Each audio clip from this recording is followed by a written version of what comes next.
제24장. 어찌하여 전능자는 때를 정해놓지 아니하셨는고. 그를 아는 자들이 그의 날을 보지 못하는고. 어떤 사람은 땅에 경계표를 옮기며 양떼를 빼앗아 기르며 고아의 나귀를 몰아가며 과부의 손을 볼모 잡으며 가난한 자를 길에서 몰아내나니 세상에서 학대받는 자가 다 스스로 숨는구나. 그들은 거친 광야의 들나귀 같아서 나가서 일하며 먹을 것을 부지런히 구하니 빈들이 그들의 자식을 위하여 그에게 음식을 내놓는구나. 밭에서 남의 꼴을 베며 악인이 남겨둔 포도를 따며 의복이 없어 벗은 몸으로 밤을 지내며 추워도 덮을 것이 없으며 산중에서 만난 소나기에 젖으며 가릴 것이 없어 바위를 안고 있느니라. 어떤 사람은 고아를 어머니 품에서 빼앗으며 가난한 자의 옷을 볼모 잡음으로 그들이 옷이 없어 벌거벗고 다니며 곡식 이삭을 나르나 굶주리고 그 사람들의 담 사이에서 기름을 짜며 목말라 하면서 술터를 밟느니라. 성중에서 죽어가는 사람들이 신음하며 상한 자가 부르짖으나 하나님이 그들의 참상을 보지 아니하시느니라. 또 광명을 배반하는 사람들은 이러하니 그들은 그 도리를 알지 못하며 그 길에 머물지 아니하는 자라. 사람을 죽이는 자는 밝을 때에 일어나서 학대받는 자나 가난한 자를 죽이고 밤에는 도둑같이 되며 간음하는 자의 눈은 저물기를 바라며 아무 눈도 나를 보지 못하리라 하고 얼굴을 가리며 어둠을 틈타 집을 뚫는 자는 낮에는 잠그고 있으므로 광명을 알지 못하나니 그들은 아침을 죽음의 그늘같이 여기니 죽음의 그늘의 두려움을 알미니라. 그들은 물 위에 빨리 흘러가고 그들의 소유는 세상에서 저주를 받나니 그들이 다시는 포도원 길로 다니지 못할 것이라. 감과 더위가 눈 녹은 물을 곧 빼앗나니 수월이 범죄자에게도 그와 같이 하느니라. 모태가 그를 잊어버리고 구더기가 그를 달게 먹을 것이라. 그는 다시 기억되지 않을 것이니 불의가 나무처럼 꺾이리라. 그는 임신하지 못하는 여자를 박대하며 과부를 선대하지 아니하는도다. 그러나 하나님이 그의 능력으로 강포한 자들을 끌어내시나니 일어나는 자는 있어도 살아남을 확신은 없으리라. 하나님은 그에게 평안을 주시며 지탱해 주시나 그들의 길을 살피시도다. 그들은 잠깐 동안 높아졌다가 천대를 받을 것이며 잘려 모아진 곡식 이삭처럼 되리라. 가령 그렇지 않을지라도 능히 내 말을 거짓되다고 지적하거나 내 말을 헛되게 만들 자 누구랴. 이 새벽을 깨우시며 이 새벽의 첫 시간을 이 하나님 앞에 드리는 모든 성도님들에게 하나님과 함께하는 축복이 임하기를 믿습니다. 유퀴즈에 출연했고 그리고 어웨이크라는 책의 저자 그리고 지금 유튜브 20만 구독자이고 미국에서 변호사 생활을 하고 있는 이 김유진 변호사는 이렇게 이야기했습니다. 매일 새벽 4시 30분에 일어나서 나의 가장 첫 시간을 드리는 일은 내 안에 있는 모든 것, 두려움, 근심, 걱정, 생각, 계획을 내려놓고 비어진 곳에 주님의 은혜를 채우는 시간이었다라고 고백했습니다. 우리가 이렇게 예배를 드리며 하나님 앞에 이 시간을 드리는 이유는 나의 안에 있는 모든 것들을 비워내고 주님의 것으로 채워나가기 위함입니다. 왜 우리가 이렇게 말씀을 듣습니까? 말씀 안에서 나를 향한 하나님의 뜻을 찾아 나가기 위함입니다. 내가 생각했고 계획하고 또 행동하는 것보다 하나님의 뜻이 더 중요하고 하나님의 뜻을 찾아서 살아가는 것이 나의 삶의 이 유익이 되기 때문입니다. 오늘 이 시간 말씀을 들을 때 나의 모든 것들이 내려놓아지고 나의 생각이 바뀌고 이 하나님의 뜻을 깨달을 수 있는 은혜가 가득하시기를 축복합니다. 이 어제에 이어서 계속해서 이 욥이 이야기합니다. 이제 욥의 눈에 악한 자들이 눈에 들어오기 시작합니다. 악한 자들의 행동은 이렇습니다. 가난한 자들을 돌봐주지 않고 끝없이 학대하고 착취하며 이기적인 욕심을 채워나갑니다. 내가 하나님을 만나기 이전에 나 또한 이와 같은 자였음을 고백하십니까? 정말 우리가 하나님을 믿게 되면서, 그리고 우리가 하나님을 믿지 않는 세상 사람들 속에서 계속해서 의문을 가지고 있는 것이 바로 이 악의 문제입니다. 하나님께서 우리를 사랑하시고 우리를 목적대로 창조하신 것이 맞다면 왜 악한 자를 심판하지 않고 계속해서 세상 가운데 끊임없이 이런 고통스러운 사건들이 일어나는가입니다. 이 부분에서 이 오거스터스 스트롱이라는 신학자는 악과 하나님의 관계를 4가지 경우의 수로 설명했습니다. 첫 번째로 하나님은 죄를 방지하신다라는 겁니다. 하나님께서 우리에게 일어나는 재난과 악을 차단하심으로써 우리를 보호해 주신다라는 이야기입니다. 욥기에서 처음 이 하나님과 사탄의 대화에서 사탄은 욥이 까닭없이 하나님을 경외하는 것이 아니라고 이야기하고, 그러면서 욥의 재산과 이 모든 것을 빼앗아 보라고 하나님 앞에 이렇게 이야기합니다. 그럴 때 하나님은 이 사탄에게 욥의 재산은 손대도 몸은 손대지 말라고 하고, 그 두 번째는 몸은 손대도 생명은 손대지 말라고 하면서 이 악을 방지하는 이런 부분을 보여주십니다. 두 번째로 하나님은 악한 성향을 행하도록 허용하십니다. 이 또한 앞서 보았던 하나님의 허용하심을 통해 욥에게 고난이 닥쳤음을 우리는 알게 되었습니다. 세 번째로 하나님은 이 악한 행동을 관리하신다라는 겁니다. 하나님은 세상을 대책 없이 방관하시거나 모든 것을 허용하시는 것이 아니라 때로는 나의 삶에 직접적으로 개입하시기도 하시며 우리의 삶을 완전하게 바꾸시기도 하십니다. 네 번째로 하나님은 악을 제한하신다는 겁니다. 즉 하나님은 이 악의 범위와 정도를 제한하고 계신다는 겁니다. 이 모든 것에 내가 생각하고 이해할 수 없는 하나님의 통치 방식이 존재한다라는 사실입니다. 하나님께서 이와 같은 통치 방식을 우리에게 설명을 해주실 수도 있고 설명을 하지 않으실 수도 있습니다. 지금 내가 겪고 있는 상황을 이해할 수 없거나 받아들일 수 없어서 아무리 하나님 앞에 기도한다고 해도 하나님께서는 침묵하시면서 아무런 응답을 하지 않으실 수도 있다라는 이야기입니다. 이때 우리는 대부분 이 모든 것이 하나님의 뜻이라고 생각하거나 아니면 하나님께서 나를 지켜보지 않으신다라고 생각할 수도 있습니다.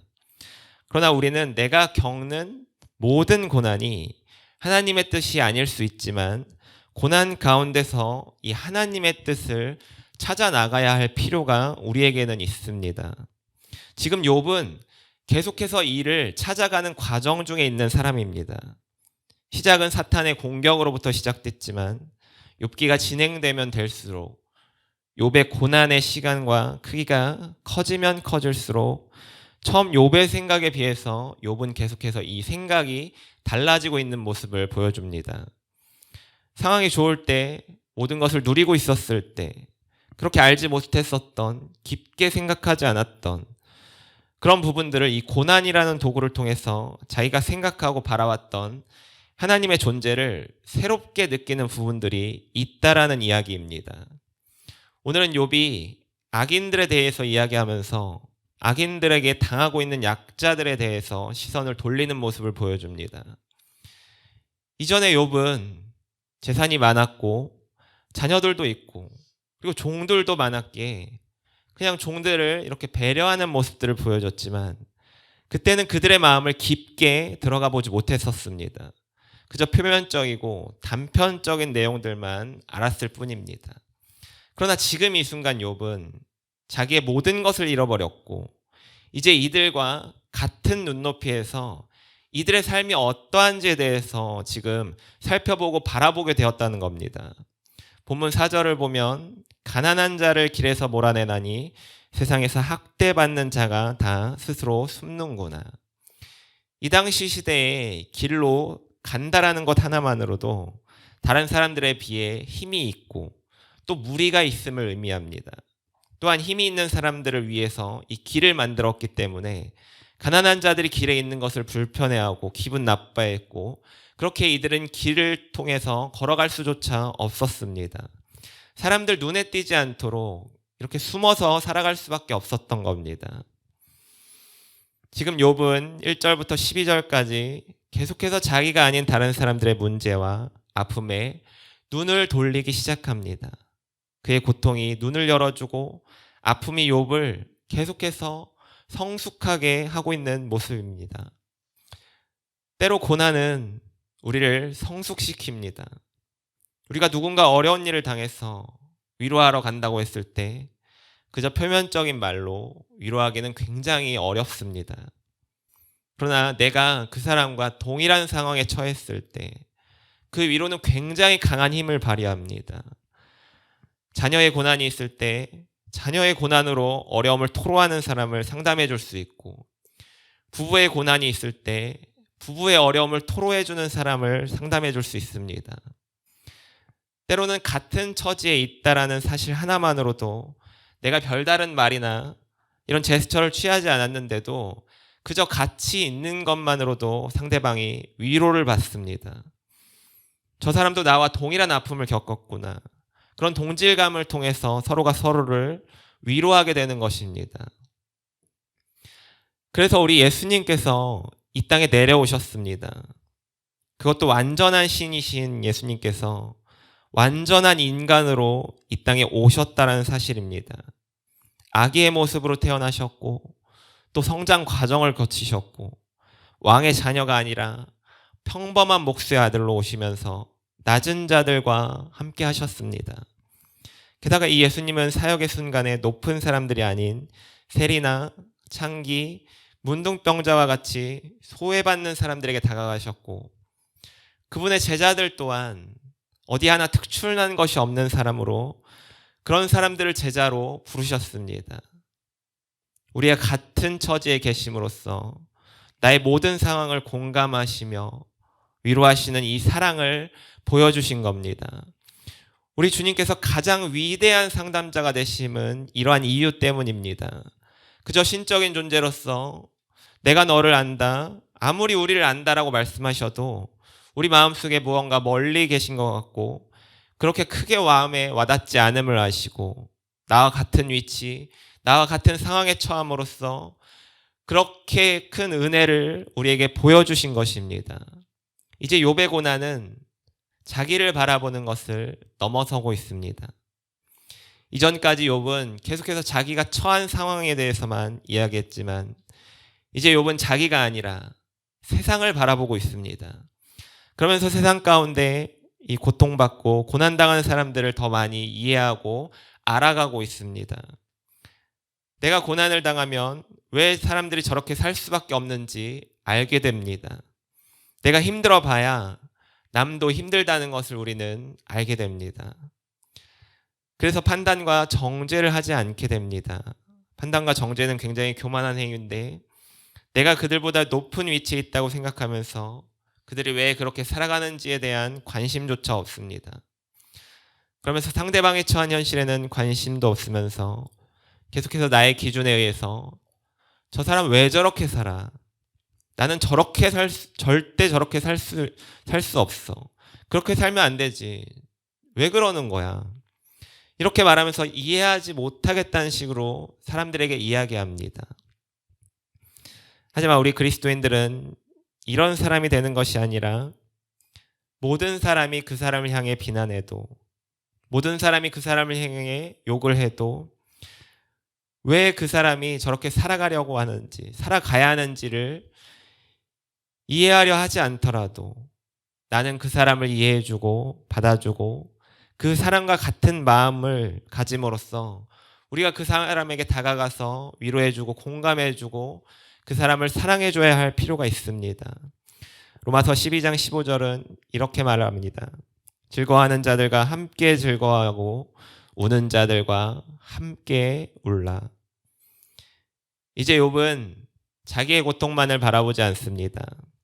나만 겪는 고통이 아니구나. 수많은 사람들이 겪고 있구나. 나의 고통은 우연이 아니구나. 하나님의 뜻이 내가 하나님의 뜻을 찾아야 함이 분명하구나. 욥은 계속해서 시간이 지나면서 이전과 다른 이 신앙의 모습을 보여줍니다. 자기가 생각했던 하나님의 기준에서 벗어난 나의 생각을 뛰어넘는 하나님을 경험함으로써 자신을 바라보는 눈과 세상을 바라보는 눈이 달라집니다. 우리가 계속해서 하나님을 경험할 때 내가 보는 나와 내가 세상을 바라보는 관점들이 달라집니다. 처음 예수님 믿고 하나님을 만났을 때와 전혀 다른 모습들을 보여줍니다. 하나님을 만남으로 하나님과 이렇게 접촉함으로 인해서 태초에 우리에게 주셨던 이 하나님의 형상이 계속해서 회복해 나가고 있기 때문입니다. 저와 여러분이 계속해서 이 하나님의 형상을 회복하시기를 축복합니다. 예배를 통해서 하나님을 만나시기를 소원합니다. 그러므로 나를 향한 하나님의 뜻을 이해하며 이해하지 못하시더라도 온전한 신뢰로서 나아가시기를 원합니다. 그러므로 성숙한 그리스도인으로서 내가 아닌 타인의 고통과 아픔에 공감하기를 원합니다. 기도하겠습니다. 사랑의 하나님, 주님께서 나에게 주시는 고난에서 하나님의 뜻을 깨닫게 하여 주시옵소서. 내가 모든 것을 이해할 수 없을지라도 신실하신 하나님만을 바라보게 하옵소서. 내가 고통 가운데 있을지라도 나와 같은 처지에 있는 사람들을 위로하게 하여 주옵소서.